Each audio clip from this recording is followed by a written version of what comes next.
All right, welcome to the Sharp Mind Show, episode 43. I'm Nate, the Fit Future MD, your host. Make sure you shop at InserSale.com and pick you up a cool, inspirational t shirt today.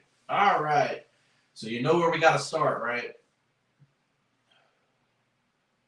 We got to start with Panthers versus Cowboys, right? Panthers beat the Cowboys 30-27. The game ended field goal on another 200-yard performance by Rico Dowdle. All right, and a couple weeks ago I couldn't even pronounce his last name, but he is Rico has definitely dominated the last two games, 200 plus yards in both of those games. And the Carolina Panthers look like the Carolina Panthers of old, dominating on the ground, right? So, who's to know what's going to happen when Hubbard comes back? Will be the two-headed monster? I'm not sure, but the Cowboys basically had no answer for our running game, right? And honestly, it's not like the Cowboys didn't come to play. Prescott got 261 yards, 3 touchdowns. Pickens scorched us, 9 receptions, 168 yards. He even got like this great catch over J.C. Horn and went a long way when J.C. Horn was still on the ground. Let's say the Cowboys didn't turn the ball over, stuff like that. It was a very clean game on both sides, and Carolina got hot in that fourth quarter, got 10 points in that fourth quarter, and was able to come away with the victory. So let me know what you guys think about the Carolina Panthers. Let me know what you guys think about the Carolina Panthers now. They're 3-3. Cowboys fall to 2-3. It was very obvious what the difference in the game was, and that was the running game, right? Dallas could not run the ball. Javonte Williams got 13 carries for 29 yards, could not go anywhere running the football. And I definitely think that was the difference in the game. Dallas is normally able to, or has been able to run the football, and they just couldn't do anything as far as running the football. And I think that was basically the difference in the game. They forced Prescott and Pickens to be the ones to beat us, and they got 27 points, so it was pretty close. But it's not like it was a blowout or anything. But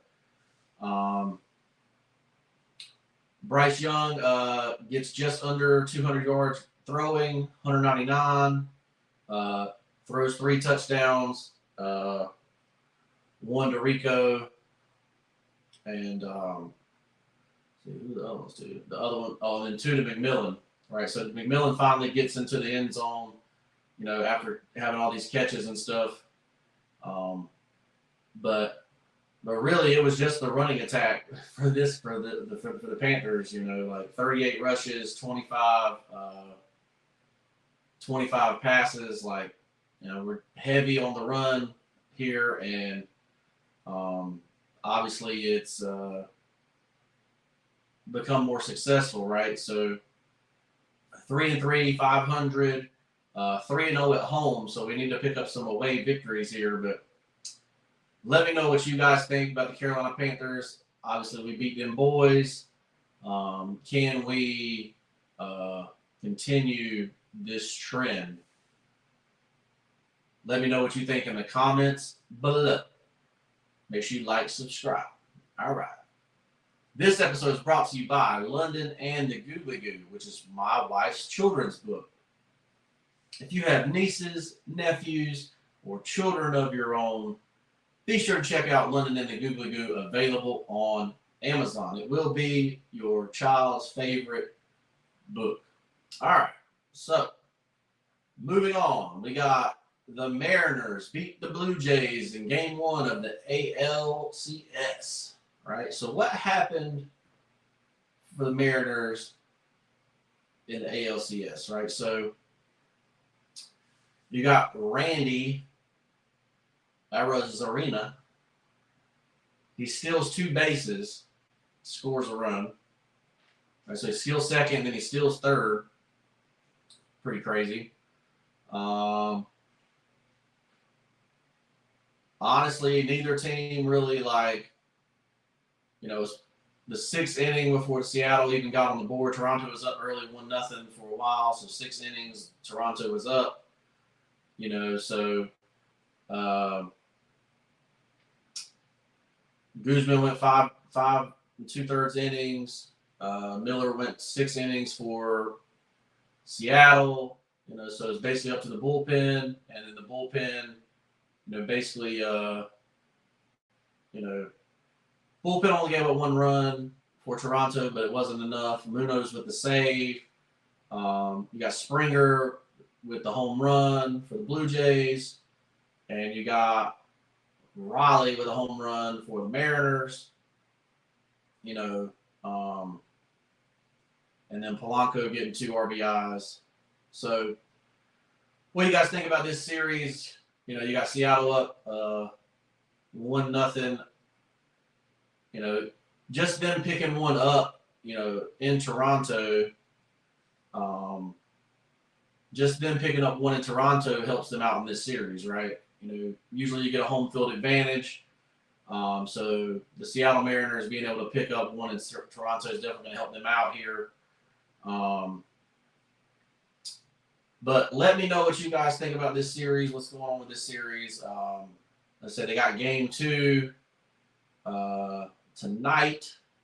So they'll play another one in Toronto tonight, and we'll see how it goes from there. But pretty say the stolen bases were pretty cool. He stole second and third, so that was pretty cool. But let me know what you guys think in the comments below. All right, so on to life coaching today. So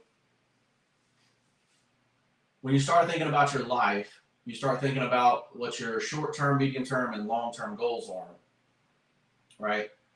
So your long-term goals, you start saying, where are you sacrificing your future or your long-term goals for short-term comfort, right? So,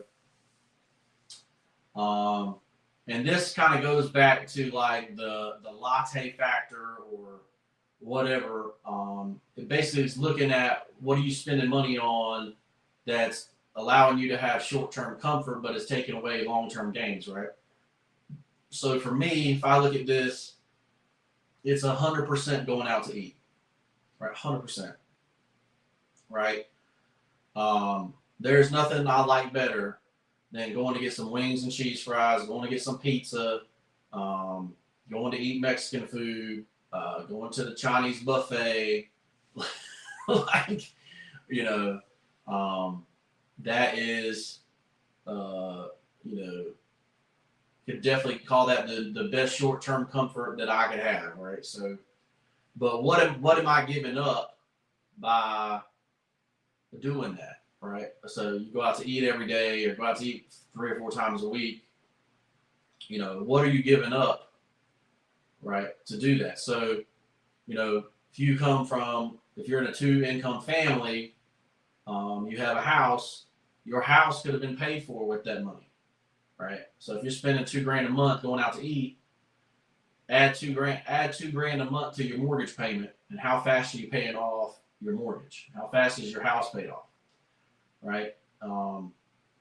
And when you have a low mortgage rate, you think like, oh well, you don't have to worry about it because your mortgage rate's so low. Well, they're going to do something, right? They're going to create some kind of catastrophe out there. Some kind of catastrophe is going to happen where, you don't have a job or whatever, and they're going to come after your house, right? So the thing you work the hardest for, right? So that's just one. Obviously, you can invest more, and so you can become financially free faster, right? whatever your long-term goals are, right? So those are two of my long-term goals, right? Paid for house, financially free. Like I said, you don't have to come up with as much money on your financial freedom journey if your house is paid off, right? Keep that in mind. So, you know, let's say the big thing here is to find out like what things are you really like sacrificing? Is it really that much of a sacrifice, right? Like for it, when I did drink coffee, because I gave up coffee, right? So when I did drink coffee, you know, it might have cost say $20 a week for coffee at home, right? And that's the high end because we're using high end creamers, right? But you know, you're talking about $7 to $8 a pop if you get them from a gas station or a coffee shop or whatever, right? So, you know, that's why they call it the latte factor. Can you take $7 or $8 a day and make a huge difference in your long-term goals? Absolutely, you can. It's just whether you're willing to sacrifice that short-term comfort, right? So, when you're going into your long-term goals, you know, and yours may not be the same as mine, right? You know, I'm pretty sure they are, otherwise you wouldn't be watching to this point. But, you know, but it's basically breaking emotional cycles, right? It's breaking that short-term comfort cycle to achieve a long-term goal, right? Like I say, we're talking to like a regular individual, right? Somebody that works a 9-to-5 job, gets a paycheck every 2 weeks, you know, or once a month, whatever it is. And how can we make this money go further or go farther than what it's been going to, right? So it's like, could you, if you gave, so for me, food wise, if I gave up food, you know, and I had a car payment, which I don't, could I have paid off that car? Absolutely could have, right? So then you didn't have the car payment anymore. But it's really just becoming behaviorally aware, right? So you go in the store and you go and you look at something that you might want, and you say, you know, I don't really need that, or, you know, stuff like that, right? You could say, well, you know, you get that delayed gratification, and you get, you know, when you get the financial freedom, like, do you know how much better your life is going to be? Like, if you don't have to go to a job you hate, right? And you can go and say, okay, well, I want to volunteer every day or every 2 or 3 days a week at this place and actually help people and enjoy my life, you know, or I want to backpack through Europe, or, you know, whatever you want to choose to do when you're financially free. Like, there's a huge thing, right? That you're not sacrificing just to say, oh, I'm just sacrificing. But the opposite of that is, so what's the opposite of, you know, you're living for short-term comfort? Well, so people will say, well, there's no guarantee I'm going to live tomorrow. So why would I sacrifice this short-term comfort when, you know, there's no guarantee? Well, there might not be a guarantee, but you still need to at least prepare for it, right? So you still need to be able to get your 15% into, you know, for retirement or whatever you want to call it. But I'm saying that 15% is enough to do everything you wanted to do, right, in your life. So keep that in mind. If you're interested in learning how to do that, getting your life set up to do that, then sign up for life coaching. Click the link in the description below. Hit me up in the DM. Let's get you signed up for life coaching, and let's get your life changed, right? So it's mindset, skill set, habits, and we can have you off to the races, right? So keep that in mind. All right, so we got the last thing of the day, and it says your quote of the day, of course. Last thing of the day is the quote of the day. Your story doesn't end in the dark. It's just the chapter where you learn to create your own light. Your story doesn't end in the dark. It's just where you learn to create your own life, right? So when I think about this quote in particular, I think about, so the hardest part about being a life coach or being someone that is successful or is watching other people go against what you've done or do something different than you've done and fail, right? So the best thing that I can do, like I say, so many people will take advice from the guy with the Lamborghini. Somebody will take advice from the guy with the big mansion that's mortgaged up to his eyeballs, that's $1 or $2 billion in debt with all these rentals. And then you got somebody that, has everything completely paid off and is still worth $1 billion, right? So you keep that in mind, which person you want to follow, right? Or do you take mixes of both? I chose to take mixes of both, but so many people think that just if you buy have a paid off house, have a paid off car, or that kind of thing, like that you somehow are worth less, or that the other person can't do it or something. I don't know, but all you can do is what I call be the light, right? So all I can do is show the right way to do things, right? Or what I consider to be the right way to do things, right? So I don't smoke, I don't drink coffee. I still drink a little bit of sweet tea with fake sugar in it, right? I do go to the gym every day. I work on my mindset every day. I work on my habits every day. I learn about a skill set I'm trying to learn every day. I live what I preach, basically. And you get 1% better every day, right? And so that's why I started this show, the Sharp Mind Show, because, obviously I talk about sports, so I like sports, but other than that, I'm really trying to hit okay, what can we do life coaching wise? What can I teach you life coaching wise? And then what can I say to motivate you to,